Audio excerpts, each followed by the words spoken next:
with music release promotion, I didn't really know what would work. So I thought I would try different types of content. I just knew that I wasn't going to post the same old cover art with audio that me and everyone else does. So I self-released a track called Open Up, and I decided to promote this record more than I had promoted any other record in the past with organic content. And I set out to experiment with different formats. I had no idea what was going to perform well, and I just knew that I wasn't going to do a cover art and audio like I had always done. So the surface results were real: reach, engagement, even a couple of channel subscribers. However, none of it moved streams. And to me, that felt like the number that should have mattered most. But through a lot of trial and error, I've learned otherwise. Streams were never really the job of this content, as I discovered. One release isn't really supposed to make or break an artist's career. And so the job of the content really is to build something that's consistent and recognizable for me as a brand, as an artist, so that people will know who I am by the next release, and the one after that, and the one after that, 6 months from now, a year from now, maybe a decade from now.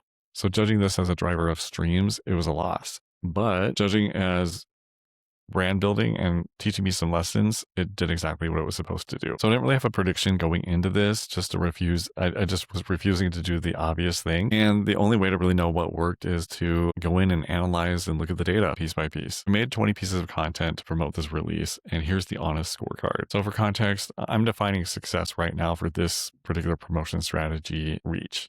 So I'm counting views primarily, a little bit of engagement, but since I really had no baseline or a benchmark to look at, I was just going for views. Now, I know that we're supposed to be looking at engagement more, but that will come with, that's happening now with my other releases and my other content that I'm putting out. But for this particular project, I was looking at reach. So what worked? A couple of things. The thing that really got me the most reach was some clips of an interview that I had recorded a full-length interview with Monique, the singer, and I took clips of those to repurpose as content for other platforms: Instagram, TikTok, YouTube, Shorts. And those got that format, and those different clips got me 3,200 views. And it was actually pretty low effort per piece. Those talking head videos, and that gave me about 2,300 views, but it was fairly weak engagement. So what didn't work? What did not work was AI music video that I created and a lyric video that I created. So I used a service called Neural Frames, and it was a series of prompts, and it cost me money and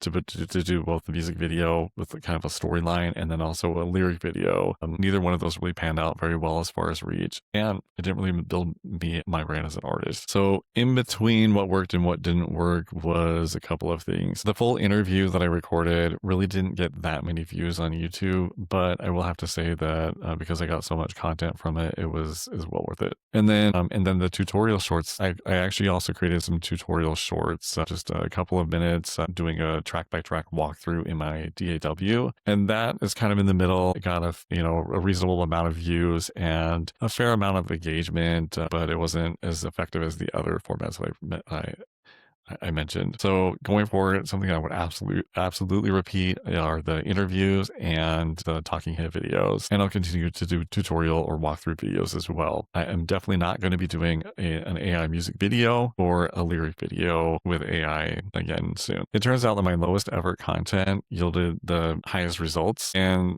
my hardest work barely got seen. So let's take a look at each format. And by the way, there is a kind of a platform pattern, if you will. Instagram definitely worked out for me the best, and then TikTok was not that great, and YouTube was kind of in the middle there. All right, so for interview clips, this was the best reach, but there is a little bit of a catch. I mean, I'm really glad that I had that conversation, and I'm glad that my audience got to know Monique better, and then some of her audience got to know me better as well. But ultimately, I feel like the talking head videos are better for building my artistry, or like my brand as an artist. So for the tutorial videos, it was a mid amount of reach and a mid amount of engagement. The shorter versions got a lot more views, but then the longer version yielded some subscribers, whereas the other tutorial videos did not. So it really kind of suggests to me that the shorter versions are for just kind of quick information, and then the longer version of the tutorial or walkthrough video is more for people who want to go deeper. I also would say that it's evergreen content, and so it's searchable over time, and I feel like maybe long term, that the long form videos are going to perform better. All right, as I mentioned, the AI music video and the lyric video that I did, I'm definitely not going to be repeating that. It was the highest effort in all of my content, but the lowest or the near lowest reach. The lyric video's engagement was reasonably strong, which should suggest to me that it resonated with those who saw it, but it was a limited amount of reach, so not many people saw it. So as I've discovered, reach and brand building aren't really the same goal. Some formats win one and some other formats win the other. Numbers alone don't really capture whether the effort was worth it for a given piece of content though. So for example, the long tutorial video that I did and put out on YouTube. On the surface, it looks like it's pretty low numbers. I got 148 views and 7 likes, and it's a moderate amount of effort. It looks kind of weak, but the real result is that, you know, it yielded new subscribers, and again, it's evergreen content, and it will yield views over time. And as a bonus, the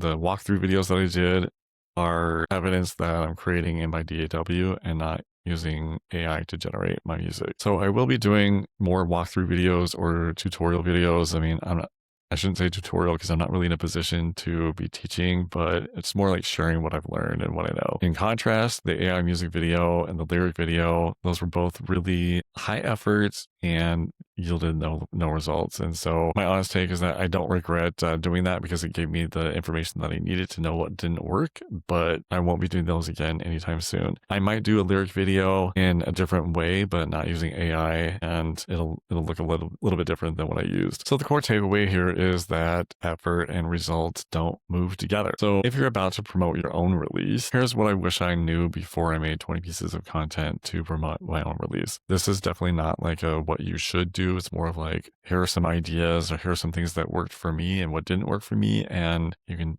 take it or leave it or adapt it to whatever you think is going to work for you. Maybe some of the things that didn't work for me will work for you better. But what I would say is that maybe know what your goal is before you start. Are you optimizing for reach? Are you optimizing for branding and conversion? Like, for example, subscribers. Those are all different goals. They require different types of content. And then do you want a borrowed audience, or do you want to build your own audience? And so if you have interview or guest content, it can win on reach, but it won't necessarily do as good of a job at building your brand as other content formats might. And then also low effort isn't always the win, and high effort isn't always wasted. Sometimes the high effort is going to be you'll see the results over time. And then platform behavior isn't uniform. And so I don't know, it's hard to predict what's going to do well on each platform. And I would give myself more permission to make different types of content that are kind of experimental for myself. And I might also be willing to do something that doesn't perform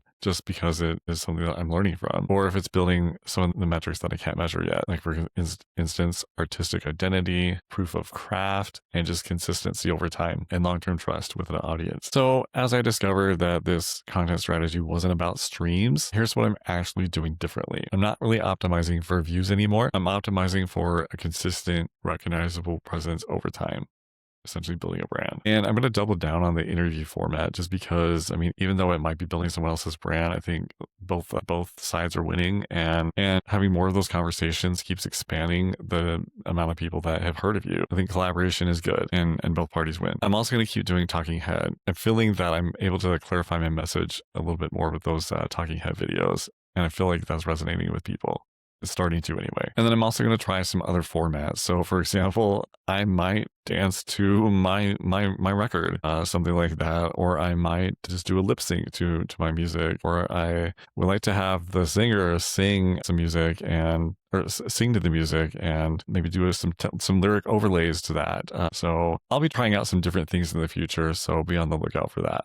One thing that I didn't even talk about was my email list. That had by far the biggest impact on my release. And the reason why I didn't talk about it before is because it's a completely different ball game than social media. My email list isn't competing for attention in a feed. It's my own list, people who are ready to hear from me. And as far as the numbers go, I had a very high open rate and a lot of people downloaded the track. And what I like about the email list is that it's independent of any platform's algorithm deciding who gets to see it. It's direct reach to people who have already opted into hearing from me. I will say though that my email list isn't big. It's a smaller audience than I have on the social media platforms, but it's quality over quantity. And so I'm not here to tell anybody what what they should do, but I personally wouldn't want to skip my email list going forward. It feels old school, but it's actually really effective. If you want to get on my email list so that you can have future free downloads and promos and an occasional update from me, I'll leave a link in the description below.